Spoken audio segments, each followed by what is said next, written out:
প্রিয় শ্রোতা, আসসালামু আলাইকুম।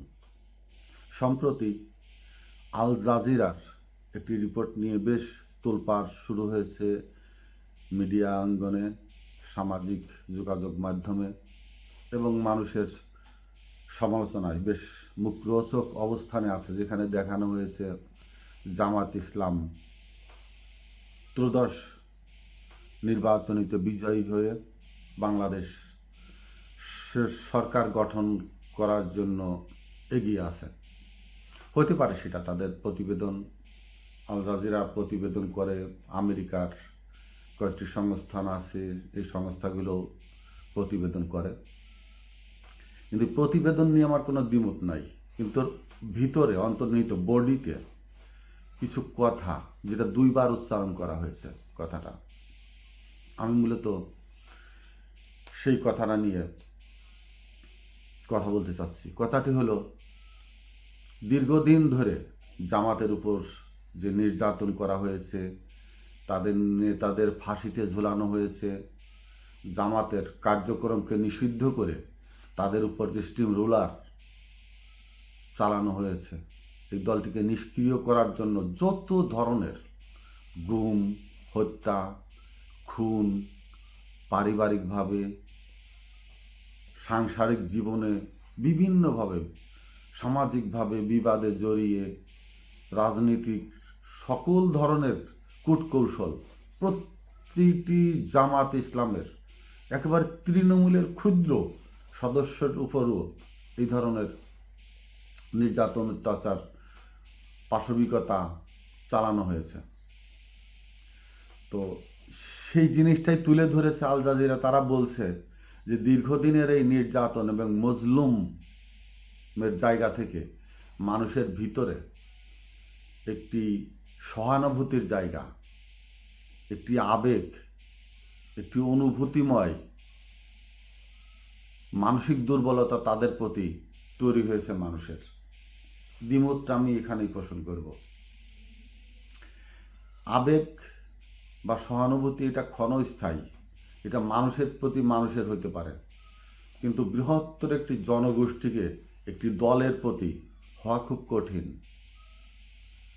এরা যেমন নির্যাতিত হয়েছে, নির্যাতন সহ্য করে টিকে আছে, সেই অনুপাতে বিএনপিও কিন্তু কম নয়। যদিও বিএনপির কতিপয় নেতা আতাত ছিল, আওয়ামী লীগের দালাল ছিল, এবং তারা খুব বিএনপির কেন্দ্রীয় কমিটির শক্তিশালী নেতা, তারা বিগত স্বৈরার শাসকেরই দোসরই ছিল, সরাসরি জাতীয় পার্টির মতো না হলেও ভিতরে ভিতরে পিছনের দরজা দিয়ে তাদের সাথে অলিখিত একটি চুক্তি ছিল, যে চুক্তিটি তারা নীরব থেকে সমর্থন জুগিয়ে গেছে আওয়ামী লীগকে এই স্বৈরার শাসক হয়ে ওঠার পিছনে বড় নিয়ামক হিসাবে তারা দায়িত্ব পালন করে গেছেন। এই দলের বাইরে এসে ব্যক্তি পর্যায়ে ম্যাডাম খালেদা জিয়ার উপরে যে ধরনের মানসিক নির্যাতন, অমানসিক নির্যাতন, তার চিকিৎসা নিয়ে তালবাহানা, তাকে অবজ্ঞা করা, শহীদ প্রেসিডেন্ট জিয়াউর রহমানকে নিয়ে যে ধরনের কটূক্তি করা, সকল ধরনের নিগৃহীত করার সকল ধরনের কূট কৌশল, রাজনৈতিকভাবে, দলীয়ভাবে, পার্শ্ববর্তী দেশ থেকে বা বিভিন্ন দেশের মানুষ দিয়ে হয়রানিমূলক তাদের মানসিক টর্চারের সকল ধরনের ষড়যন্ত্রই চলেছে ম্যাডাম খালেদা জিয়ার উপর। ঠিক তেমনি তার জ্যেষ্ঠপুত্র তারেক রহমানের সাথে যেটা করা হয়েছে, যে অমানসিক কর্মকাণ্ড, পৃথিবীর ইতিহাসে খুব কমই এই ধরনের, যে মা প্রধানমন্ত্রী ছিলেন বলে তার সন্তানের উপরে যে ধরনের, মানে কি বলবো, মৃত্যুঘাতী, একজন তো মারাই গেলেন, আরাফাত নির্যাতন সহ্য করতে না পেরে শারীরিকভাবে দুর্বল ছিলেন, মানসিকভাবে দুর্বল ছিলেন, মারাই গেলেন। তারেক জিয়া যদিও জীবিত আছেন, কিন্তু তাকে শারীরিকভাবে যে টর্চার করা হয়েছে এবং মানসিকভাবে বিভিন্নভাবে ব্যঙ্গ করে, শেখ হাসিনা বারবার বলেছে, আরে বেটা, তোর সাহস থাকলে দেশে আয়। এই যে অবজ্ঞা করা কথা, একজন স্বাধীনতার ঘোষক, মুক্তিযোদ্ধা, সেক্টর কমান্ডারের সন্তান, সেনাপ্রধানের সন্তান, পরবর্তীতে রাষ্ট্রপতির সন্তান, সর্বশেষ একজন শহীদ পিতার সন্তান হিসাবে এই যে মানসিক টর্চারের শিকার হয়েছেন, এটিও মানুষের হৃদয়ে কম আঘাত আনেনি, কম সহানুভূতি যোগায়নি, এবং যারা প্রকৃতপক্ষেই দেশপ্রেমিক মানুষ তাদের হৃদয়েও ক্ষতচিহ্ন এঁকে গেছে, দাগ রেখে গেছে তারেক জিয়ার উপরে যে অমানবিক নির্যাতন করে গেছে বিগত সরকার। তো জামায়াতে ইসলামের উপরে যদি সিম্পেথি তৈরি হয়, সেখানে বিএনপির উপরও হওয়াটা স্বাভাবিক। কিন্তু আমি কেন এই কথা বলছি? আমি কথা বলছি জামাত এগিয়ে কোন কৌশলে, আর বিএনপি কেন পিছিয়ে পড়ল তারেক জিয়া আসার পরেও, সেই জায়গাটা নিয়ে আমি মূল জায়গাটা প্রথম সারিতে রেখেছি সাংগঠনিক কর্মকাণ্ড বা সাংগঠনিক দক্ষতা কার কতটা বেশি। আমরা যদি জামাতের দিকে তাকাই, জামাতকে দেখলেন ঠিক দলের প্রকৃতপক্ষেই সেই অন্তর্ভুক্তি মানুষগুলোকে দিয়েই জামাতের সম্পূর্ণ কমিটিগুলো গঠিত হয়েছে। যেমন শিবির, ছাত্রদের সংগঠন একটি, পুরো ছাত্ররাই এটাকে নিয়ন্ত্রণ করে এবং পুরা নির্বাচনের মাধ্যমে তারা তাদের নেতা নির্বাচিত করে। এমনকি কেন্দ্র কমিটি, শুরা কমিটির, এমনকি উচ্চ পর্যায়ের যে আমির, সেখানেও কোনো পরিবারতান্ত্রিক নেই, সেখানেও কোনো তোষামদির সুযোগ নেই, সেখানেও কোনো চামচামি করার সুযোগ নেই, সেখানেও কারোর ওই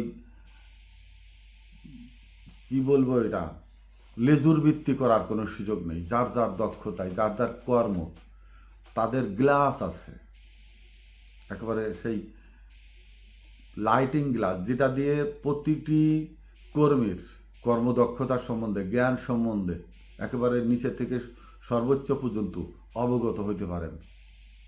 টাকা পয়সার লেনদেনে কাজ করবে না, আত্মীয়তার বন্ধনে কাজ করবে না, কোনো লাইন টিউব কোনো কাজ করবে না। শুধু সে যেখানেই হোক, সে একেবারে সেই তালপট্টির চরেও যদি একজন দক্ষ কর্মী নিজের কর্ম দিয়ে সে তার দক্ষতা অর্জন করতে পারে, সেটাও তারা ওই জামাত ইসলাম খুঁজে বের করে তাকে যে পথ সেটাতেই অলঙ্কৃত করে। কিন্তু বিএনপি সেটা নয়। বিএনপি যত ধরনের সংগঠন আছে, ছাত্র দিয়ে ছাত্র দল, কৃষি দিয়ে কৃষক দিয়ে কৃষক দল, যে মাছ কোথায় চাষ হয় সেটাও জানে না, সেইটা দিয়ে ওই মৎস্যজীবী দল, তার সম্বন্ধে যে সুতা কি সেইটাই চেনে না, নাকি বাঁশ গাছ দিয়ে কাপড় তৈরি হয় সেটা দিয়ে তারা তাঁতি দল। এই যে তাদের ইচ্ছায় তারা যাকে পাঁচ ঘুর করে, কে কার সিগারেট খাওয়াচ্ছে, কে কার নাস্তা এনে খাওয়াইলো, কে কার চেয়ার মুছে দিচ্ছে, কে কার কাপড় ইস্তারি করে দিচ্ছে, একটা শার্ট গিফট দিল, কাছে পাঁচ ঘুরছে, ঘুরে বেড়াচ্ছে, চামচামি, মোট কথা তোষামদিতে লিপ্ত, তাকে ওই পদ দিয়ে অলঙ্কৃত করে দিচ্ছে, তার দলের নেতা বানিয়ে দিচ্ছে তাদেরকে।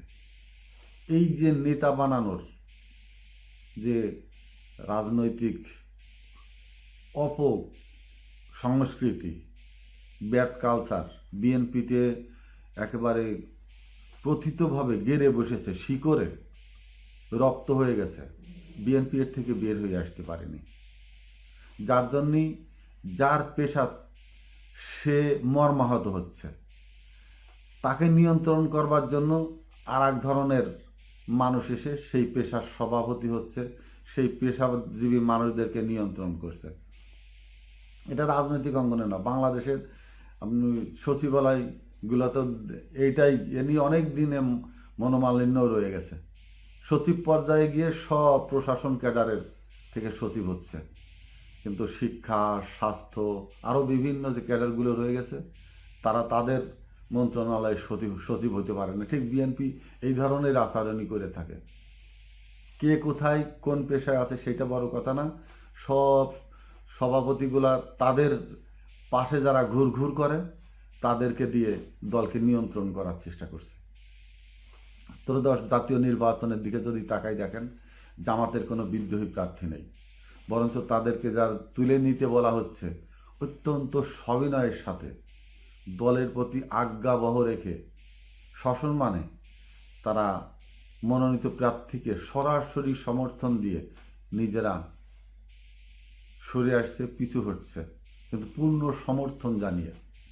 সেখান থেকে বিএনপিতে 50 জনের অধিক ভয় ভীতি এত চাপ দেওয়ার পরেও স্বীয় স্থানে অটল, তারা প্রত্যাহার করেননি, বিদ্রোহী প্রার্থী হিসাবে নির্বাচন করবেন। এবং এর উত্তরে দল বলে যে অনেক লোক, কতজনকে দেওয়া যায়, সম্পূর্ণ একটি ঢাহা মিথ্যা কথা, রাজনৈতিক বক্তব্য। এগুলো প্রমাণ করে এই যে তৃণমূলের রাজনীতির সাথে কেন্দ্রের যে মতাদর্শ অনেক ফারাক রয়ে গেছে, ফাঁক রয়ে গেছে। কেন্দ্র এক ধরনের জঞ্জাল, বিবেক বর্জিত লোক, আদর্শহীন লোক, অর্থলোভী, পাচারকারী, আধিপত্য বিস্তারকারী, এই ধরনের এই চাঁদাবাজদের দিয়ে কেন্দ্র এমনভাবে দখল হয়ে আছে যে তাদের পেট পুরাইতে যারা সক্ষম তাদেরকে নেতা তৈরি করে, যার জন্য ইরান কেন্দ্রে বসে এক একটি আসনের মনোনয়ন দিয়ে দিয়েছেন। এদের তৃণমূল স্থানীয় যে ভোটার তাদের সাথে কোনো সংযোগ নেই, হতে দেয় না এই নেতারা, যার জন্য তৃণমূলের পছন্দের যে নেতা সে নমিনেশন না পেয়ে তাদের যারা পদলেহন করে, পা চাটে, চামচামি করে, কেন্দ্রে বসে তাদেরকে নমিনেশন দিয়ে দেওয়া হয়েছে, যার জন্য এই বিদ্রোহী প্রার্থীর উৎপত্তি। প্রকৃতপক্ষেই যদি এলাকার ভোটারদের, দলীয় কর্মী বলবো না আমি, দলীয় কর্মীরাও ওই নষ্ট জগতের সদস্য, দলীয় সমর্থকদের সমর্থনে নিয়ে কে এগিয়ে তাকে যদি নমিনেশন দিত, কোথাও কোনো বিদ্রোহী প্রার্থীর ছায়া পর্যন্ত করতো না। কিন্তু কেন্দ্রে বসে লাখ লাখ টাকা, কোটি কোটি টাকার ব্যবসা করে নমিনেশন দিয়ে ছেড়ে দিচ্ছে যাদের তৃণমূলের সাথে কোনো যোগাযোগ নেই, যেসব নেতাদের, তাদের এখানে তো বিদ্রোহী প্রার্থীর এমনি আবির্ভাব ঘটবে। এর থেকে বিএনপি বের হয়ে আসতে পারেনি, কিন্তু জামাত এটিকে অতিক্রম করতে পেরেছে। জামাত সাংগঠনিকভাবে এই বাধাকে উত্তীর্ণ হয়ে এসে গণমানুষের সাথে একটি সেতু বন্ধন তৈরি করতে পেরেছে, যেটা বিএনপি করতে পারেনি। মূল এই বেসিক জায়গাটার জন্যই জামাত এগিয়ে, বিএনপি ব্যাপকভাবে পিছিয়ে এবং আরও পিছিয়ে যাবে। কারণ তাদের যে অন্তর্দ্বন্দ্ব, এটা মীমাংসার জন্য কোনো পদক্ষেপ নেওয়া হয়নি। কারণ এদের কাছ থেকে এত পরিমাণ অর্থ কালেকশন করা হয়ে গেছে যে, সেই অর্থটা ভাগবাটোয়ারা হয়ে গেছে যে, সেটা ফেরত দিয়ে তৃণমূলের চাহিদা অনুযায়ী নেতাকে নমিনেশন দেওয়ার মতো সুযোগ আর নাই। যার জন্যই বিদ্রোহী প্রার্থীর তৈরি। অন্যদিকে জামাতের অত্যন্ত কর্মী বান্ধব সংসদে যাওয়ার মতো মনোনয়ন প্রার্থীগণ, এই জায়গাটার জন্যই জামাত এগিয়ে আছে। জামাত তাদের কর্মীদের সাথে প্রত্যেকটা মুহূর্তে, প্রত্যেকটা সেকেন্ড একবার অন্তর দিয়ে যোগাযোগ রাখে। আর বিএনপি সবসময় প্রতিটা কর্মী, প্রতিটা সাইড নেতার সাথে অন্তর্দ্বন্দ্বে নিহত থাকে, কে কখন কার উপরে ঝাঁপিয়ে পড়বে, কাকে দুর্বল করে রাখার সকল ষড়যন্ত্রে লিপ্ত থাকে, যার জন্য অভ্যন্তরীণভাবে বিএনপি অত্যন্ত দুর্বল। অনেক বিএনপি নেতাই আছে যারা বিদ্রোহী না হোক চুপচাপ মেরে আছে, অথচ অন্য কোনো দলের কাছ থেকে বড় ধরনের কোনো অ্যামাউন্ট পেলে তাদেরকে ভোট দেওয়ার জন্য ইশারা দিবে দলের বাইরে গিয়ে। এই যে অর্থলোভীদের স্থান করে দেওয়া বিএনপি কিভাবে একটি শক্তিশালী রাজনৈতিক সংগঠন হিসাবে নিজেকে দাঁড় করাবে? দলকে সম্পূর্ণ, আমাদের আশা ছিল এটাই, তারেক জিয়া এসে দলকে একটু উলট পালট করার চেষ্টা করবেন। হয়তো তিনি নিজেই চিন্তা করেছেন এতে হাত দিলে এরা আমাকেই হয়তো ফেলে দেবে, এতটা এই দুর্বৃত্তায়নের শক্তির নিহিত আছে এই দলের ভিতরে, ঘাপটি মেরে বসে আছে যারা আমলীগের দোসর বা পার্শ্ববর্তী রাষ্ট্রের তপলি বাহক করে, তাদের ইশারায় উঠা বসা করে, বড় একটি শক্তি বিএনপির ভিতরে চুপ করে বসে আছে। এটা সরাতে সময় লাগবে। যদি তারেক জিয়া দূরদর্শিতা থাকে, এবার নির্বাচনের পরে ফলাফল দেখার পরেই তিনি বুঝতে পারবেন এবং তিনি দলকে পুনর্গঠনের জন্য, দলকে পুনরুজ্জীবিত করার জন্য সৎ, নির্লোভ, নিরহংকারী, ক্লিন ইমেজের মানুষকে খুঁজে দলকে আবার সাংগঠনিকভাবে শক্তিশালী করে এসে যদি দাঁড়াবার চেষ্টা করে, ঠিক জামাত ইসলামের পাশাপাশি মানুষদেরকে শিক্ষিত, মেধাবী, সৎ পথে অর্জিত অর্থের সম্পদশালী লোক, যারা আধিপত্যের জন্য নয়, চাঁদাবাজের জন্য নয়, যারা দলের কর্মীদের কাছ থেকে চাঁদা তুলে নিজে নেতা হননি, এমন মানুষদের নিয়ে যদি ভবিষ্যতে বিএনপি নিজেদেরকে আবার পুনর্গঠিত করে শক্তিশালী দল হিসাবে দাঁড়াতে সক্ষম হয়, হয়তো তখনই দলের এই প্রশ্ন থাকবে না, প্রশ্ন মানে জর্জরিতের বাইরে আবার বিএনপি নিজেকে সৎ, সামর্থ্যবান, আদর্শিক, জিয়াউর রহমান বা ম্যাডাম খালেদা জিয়ার আদর্শিক বিএনপি নিজেকে আত্মপরিচয় বলিয়ান হবে। এবং এই জায়গাটাই বিভেদটা, এই জামাতের সাথে বিএনপির এই যে ফারাক, সাংগঠনিক ফারাক, এটুক কাটিয়ে উঠতে পারলেই বিএনপির অন্তত এই ধাক্কাটা শুনতে হতো না, বা বিদেশ থেকে এই ধরনের কোনো রিপোর্টার প্রকাশ পেত না। ভেবে দেখবেন। আসসালামু আলাইকুম।